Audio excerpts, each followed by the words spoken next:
Hello, church. My name is Jonathan Plasek. I'm the media director here at The Gathering. I'm here with Nate Jones, our family pastor here at The Gathering as well.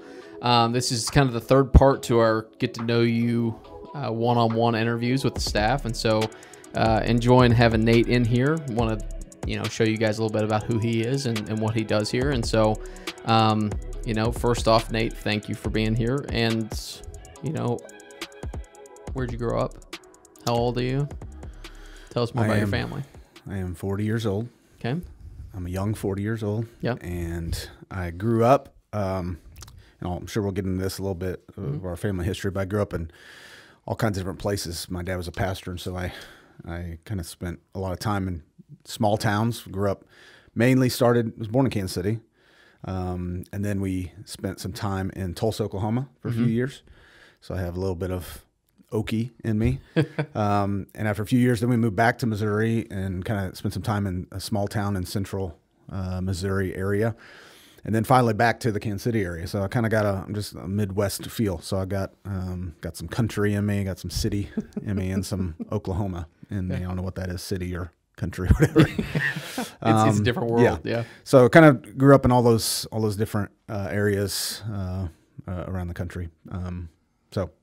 Yeah. So what about your family? I'm married to Teresa.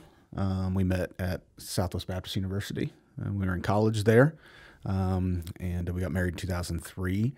And we have two kids. Kingston is 12, and Ruby is about to turn 9 years old. Cool. And we have a golden retriever named Bruce. Bruce. Yep. Cool. Okay, so I've asked this to a lot of the guys, but what are your hobbies? Matthias said kids, but what are some hobbies of yours? Yeah, well, I would have to answer the same, because I think once you have kids, their priorities take over, and so their hobbies become kind of your hobbies. Yeah. In a lot of ways. And so I enjoy traveling. It's really what me and my wife both enjoy that. So we try and do that a lot.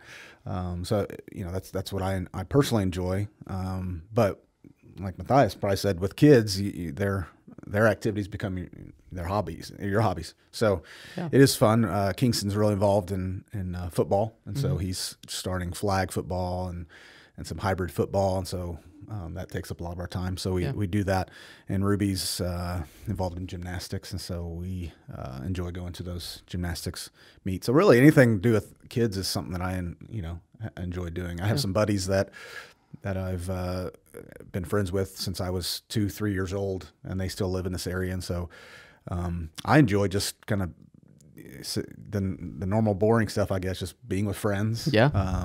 Sitting around a campfire and chatting, playing board games. Yeah. Pretty low key stuff. Yeah. I'm not, I'll do it. I'll go hiking but I'm not like some of the other people are like, I just love to run. I just want to go for a long run. I don't enjoy.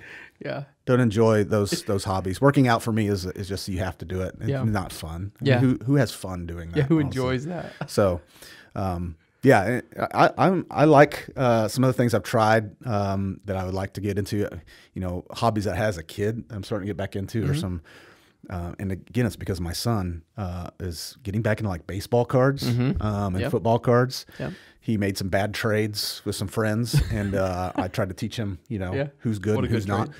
And that brought me back a little nostalgic to when I was younger. And now he kind of likes cards and stuff, but I'm like really into it. So I kind of like collecting sports memorabilia and cards. Yeah. So if you've ever been in Nate's office, it is Chiefs and Royals memorabilia. Yes. It's really cool stuff. Yeah, I've been a Chiefs fan. I've not been a bandwagon. I was there in the mid 2000s. Yeah. With the first overall pick, and we had those terrible teams. I was there. Royals, same thing. I was 5 years old when the Royals won the World Series. Don't really remember that, but I remember the terrible teams in the 90s and the 2000s, and so I'm a big Royals and Chiefs fan, and it's been fun the last few years. Yeah. So that is another hobby I enjoy. Yeah. Kansas City professional sports. Yeah, I would hope. I'm not from around here, right? I'm from Texas, so I would hope there aren't a lot of like bandwagon Chiefs fans from Kansas City. You know what I'm saying? Or Royals fans. Yeah. I'm sure there are, but I feel like I would hope a majority of them were there through the bad years too. Yeah, and my opinion is, if you're a bandwagoner, that's all right. We'll take you. Yeah. Yeah, but there were some Royals fans that when the Royals won, and these are kids who are 15 and they're crying because they won the World Series and they're so excited because it's just been a long time. I'm like, you have no idea. You have no idea. So I told my son, you have been able to grow up and see and have a quarterback, on the Chiefs team, and you're blessed to be able to have 2 Super Bowl appearances in your short lifetime. Yeah. So, but bandwagon or not, hop on. We're fine. Yeah. Yeah. Well, and it seems like the Royals have like reverted. Right? All right. Yep. We'll stick with them. They've reverted back to what they were. But we believe every year. We believe, and we'll get month into the season, then we're like, okay, we don't believe anymore. Well, and hopefully there's like dollar nights at the K again, and like post pandemic, like there's nothing quite like going to a baseball game and hot dogs and peanuts, and I mean, even if it is a bad team. Yes, it's still fun. Maybe wait for the Yankees to come to town or something. Okay, so we've learned a little bit about you. Family ministry. Can you give us a little bit of background of what that's like here at the Gathering? Yeah, family ministry, really our belief in that is that we believe that the parents are the number one discipler of their kids, and that the church is to come alongside families, really to equip parents to be the main discipler of their children. And so we felt that oftentimes in church, what we do is we show up and everybody splits off, and everything is separated. And we felt like if we could have more opportunities where our kids are with their parents, and also with other adults, that child is more likely to continue on in the faith when they reach college. And so we really just wanted to emphasize that. We still have youth ministry, obviously still have children's ministry, and there are times that we split up, but we wanted to offer more of a idea of coming alongside parents to do that. Yeah. Sorry. No, you're good. And so we do our best to equip parents. But we also recognize that there are some kids who are part of our gathering that don't have a good home influence, and so we have a lot of good adult volunteers, almost like adoptive parents that can help these kids who don't have parents at home that are discipling them and training them up in the Lord. And so it is a partnership between the church and parents to train up and disciple our kids. What do you enjoy most about it? About my job? Yeah. Well, what I love about my job is we're kind of on the staff. I'm kind of joked around as like the utility guy. It's kind of like that guy the Royals signed to play shortstop, center field, or right field. They can just play in all these different spots, and I like that because I get to kind of get a taste of everything. So I'm on family pastor, and so I'm overseeing the youth and children's areas. But also, you'll see me on stage leading worship. You'll see me on the preaching team as well. So I preach often. And so I just enjoy, that's my favorite thing about my job, is I get to kind of do all those things. I've led worship for over 20 years now. And just all over doing Disciple Now weekends, if you remember those, and youth camps all through college. I was a part of that. And so I'm able to kind of still take part in that here at the church. And then I love teaching, love preaching. So I'm able to teach Sunday school. I'm able to preach on somewhat regular basis. Yeah. And then I get to kind of still be around students and student ministry. I love students. So I'm able to kind of be a part of all those things, which I really enjoy. Yeah. That's my favorite part of working here at the Gathering. Yeah. And if you haven't, like if you are new here, right, if you're watching this and you're like, I'm just curious about this guy, right, you can go back through Spotify or Apple Podcasts. His sermon on being pure in heart is from February 21st. And so did a great job. And I don't want to give you a big head or anything, but I think the best part about you with being the utility guy is you're great at all of those things. There's not one that's like lacking. It's like, hey man, I really wish you'd be a little better at this one. And another cool part about what you do is every now and then you'll go down and lead at SBU. Yeah. Tell us a little bit about that. Yeah. It's funny. So I went to SBU down in Bolivar, and have a good friend down there that we've just done ministry together for, like I said, 20 years or so. And since we left there, we started a ministry there. We led worship there on campus quite a bit. And then when we graduated, they continued to have us come back and play at their chapels, and we do some events here and there and conferences and stuff like that. But as our families grew and all that, we kind of a lot of those things dropped off. But we're realizing, even just a few weeks ago, we led in worship there at SBU, and the kids that are in college there, we realized that these kids were, some of them weren't even born when we were alive. There. Yeah. And so it's very humbling to be a 40-year-old worship leader, and standing before them and saying, you guys were in, preschool when we were going to school here. Yeah. And so it's, we are blessed that they still think, we can go down there and be somewhat relevant to college students and lead worship. But we enjoy doing it. I love continuing on with some of those ministries that was involved with when I was in college. And college was a monumental time in my life spiritually. That it's kind of neat to go back and revisit that in a way of what the Lord did to me or through me and in me in college, to go back and be able to give back in a way. Yeah. Well, and I'm sure they look at you and they're like, this is a successful person that has graduated from here too. So like, it's almost a lesson for those kids to see, like, hey, you can come back in 22 years and be a successful family pastor. Either that, or they think, wow, these old guys again are leading worship. Can we not get anybody? They really need some affirmation. They might be thinking more of that. But so let's go back a little bit to kind of your redemption story, where God got a hold of you and where salvation started for you. Sure. Yeah.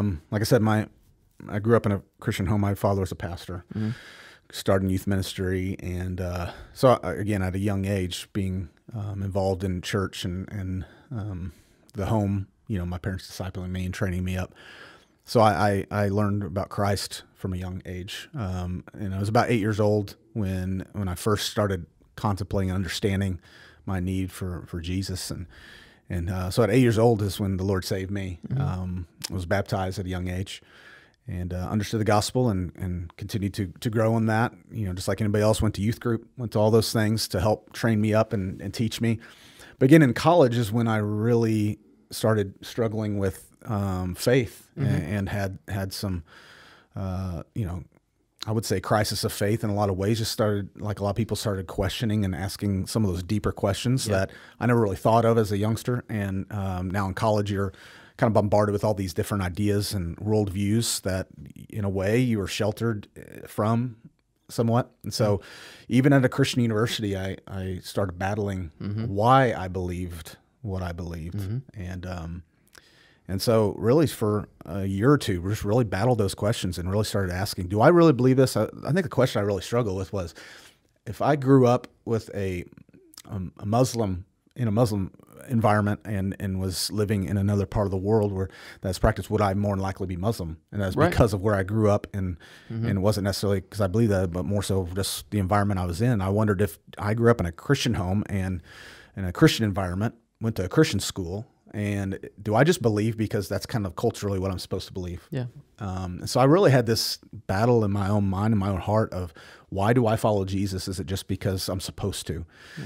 And the Lord is gracious during that time, really walked with me in that. And over time, really just the Spirit kept leading me back to Him. And so to the point where my faith became something that was my own. It was, so the Lord walked with me on that and was patient with me. And so college, like I mentioned earlier, college to me was a time for me to kind of get on my own and really have some introspection in my own heart and my own life and my own direction.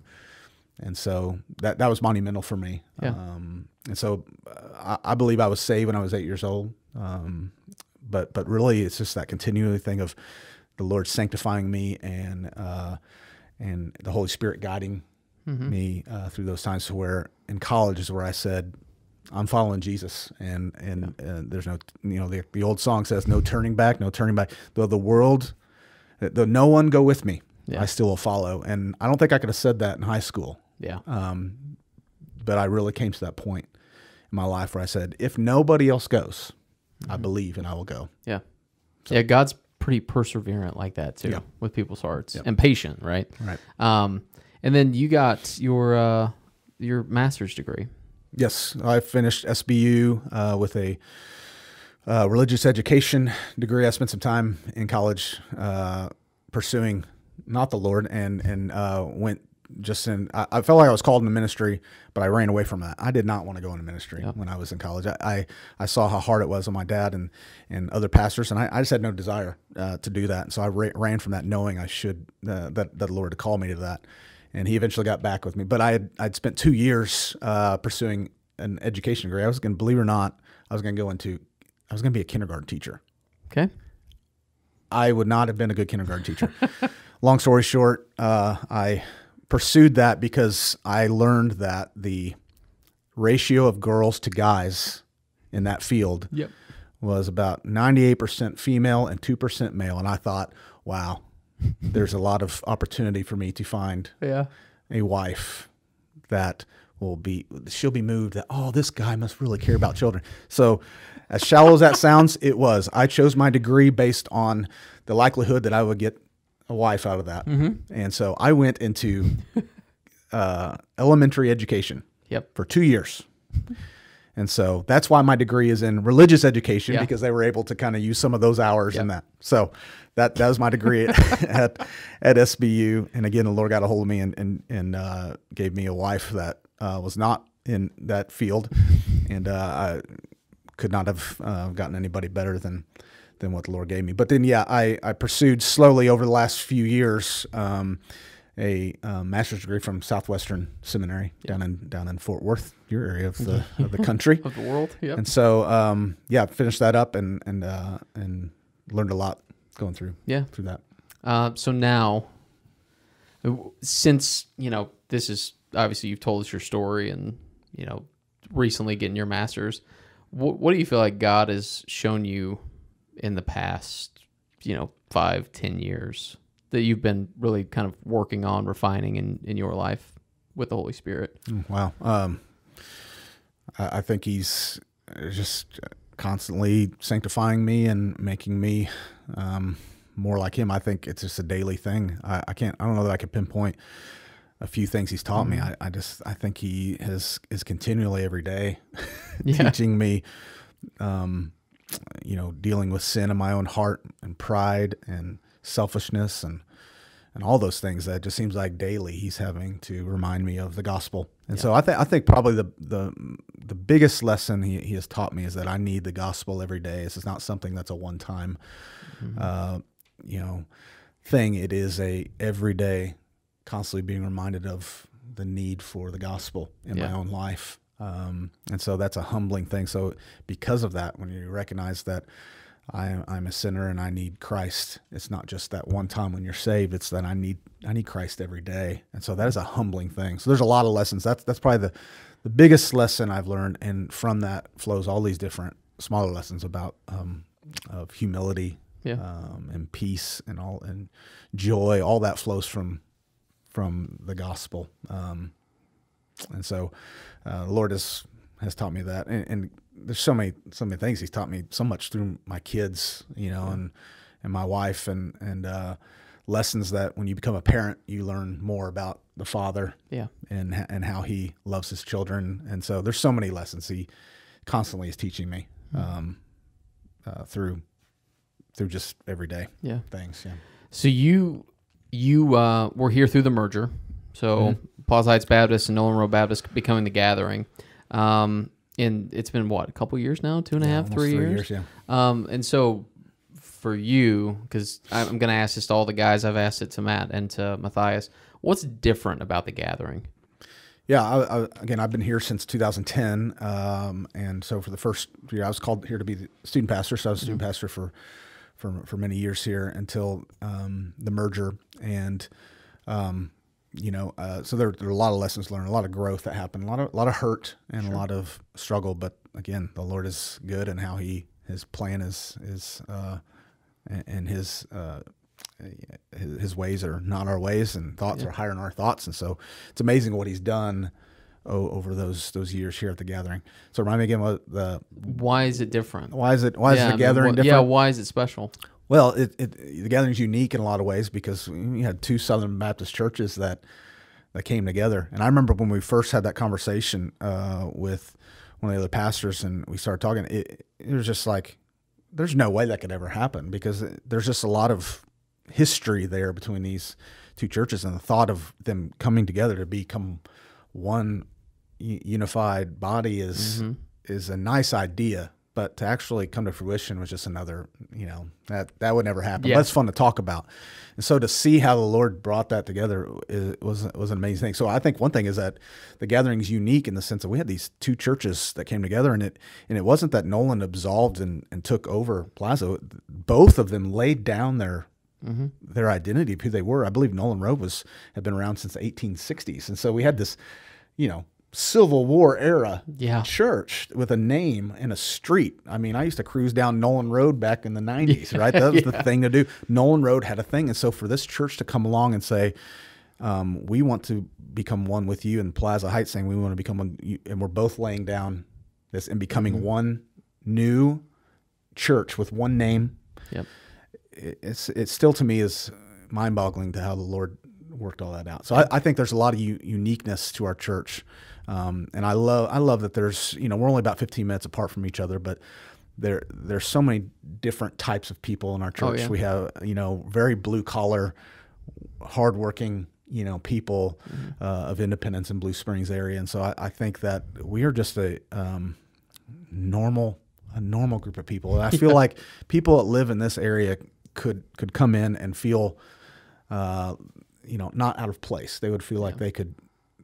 It's just everybody's similar to them in a lot of ways. Yeah. And we're not perfect by any means, but I think we are just a type of family-oriented church where we just we're welcoming and want anybody and everybody to become part of us, become part of our family. And if anybody was here prior to the pandemic, I mean, it's not uncommon to hug 15 or 20 people on a Sunday morning, right? Absolutely. One of the most controversial things we had to deal with was, do we do shake hand time during the service, And you have all these studies coming out and be like, oh, don't shake hands, don't do that, because it makes people feel uncomfortable. When we tried that and we did that, and people got mad, people got upset because it became so much a part of, we want to greet one another and hug one another. So in our services, we're trying to figure out how to do that and to cut it down, because it could easily become a 5 to 10 minute conversation, and it did. Remember? Yeah, so it did. We are the pandemic was really a hard thing on this church because we are so much built around connecting and relationships. We have a lot of meals together. We're Southern Baptist, so we have a lot of potlucks and meals. But those we do eat food together and a lot of conversations. So the pandemic has been hard on us because of those relationship focus that we have. But that's what we've had to live into, and we look forward to not getting back to what we're good at is the relationships. Yeah, when it lifts, and I just praying through some of the stuff throughout the time, I really feel God is going to do something massive here. Like, it's just once everything is, masks are off, and I don't want it to be political, but like where you can, be relational again. Right. Like, I feel like people around here, they're going to want relationships. Independence, Blue Springs, this is the place for them. Yep. Right. So this is Nate Jones. He's been, you've been here since 2010, right? 2010, and then we merged. It's hard to remember what year. I think it was 2017 is when we merged. So 7 years as Plaza Heights Baptist Church, and then now 3 years as the Gathering. Yeah. Yep. So if you don't know Nate, get to know him. He's a great human being. Leads great on Sunday morning. He preaches great, and he does a great job with the family pastor as well. Trying to supply stuff to the families, right? I mean, I'm not a dad yet, but like a lot of your stuff I've been looking at, and I'm like, oh, this is really intense stuff, whenever kids are coming up, to talk through it with them. So appreciate you coming in. Yeah. And get to know him. Where are you at on social media? Can people find you on there? Mainly on Instagram. I have a Facebook page, maybe because I have to. Trying to get less and less on there, but I obviously take photos of the kids and their activities and all that. So Instagram, I think my not called hashtag. What's that called? Your handle? I'm showing my age right here. Your handle. My handle is at Nate Teresa, and I get made fun of because that's that husband-wife combo thing, and people make fun of that. And I started it too early. I didn't realize that. So Nate Teresa. Teresa has her own, but I just love my wife. Love my wife, and I want everybody to know it. Maybe your last name's Teresa to some people. Maybe, yeah. Let's say if they follow you on Instagram. So appreciate you coming in. And church, get to know Nate, and appreciate you guys watching on Facebook, YouTube, and Instagram, and we'll see you guys next time.